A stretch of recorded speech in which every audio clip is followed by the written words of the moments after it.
دل انسان کے جسم کا وہ حصہ ہے، ایک ایسا عضو ہے، ایک قدرت کا ایسا کرشمہ ہے کہ جو کبھی نہیں تھکتا۔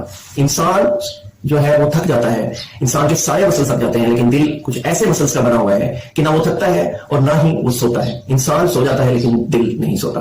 ناظرین، انسان کے پیدائش سے پہلے، حمل کے دوران، سب سے پہلی زندگی کے آثار جو نمودار ہوتے ہیں، جو ظاہر ہوتے ہیں، وہ ہوتا ہے انسان کے دل کا دھڑکنا، جو کہ حمل کے 6 ہفتے میں شروع ہو جاتا ہے۔ اور انسان کے مرنے کے وقت جو چیز ہمیں بتاتی ہے کہ یہ مر چکا ہے، وہ ہوتا ہے دل کے دھڑکنے کا بند ہونا۔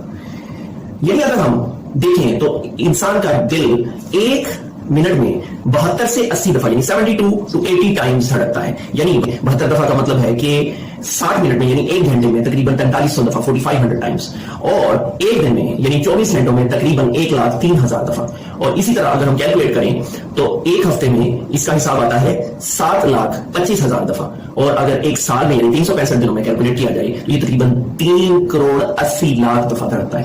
یعنی اگر کسی انسان کی زندگی 60-65 سال ہے تو یہ دل خربوں اربوں دفعہ دھڑک چکا ہوتا ہے اس سے پہلے کہ وہ ختم ہو۔ اس چیز سے اندازہ لگا سکتے ہیں کہ قدرت کی کتنا بڑا اللہ تعالیٰ کی طرف سے کرشمہ ہے۔ آج ہم بات کریں گے کہ دل کی بیماریاں کتنی قسم کی ہوتی ہیں۔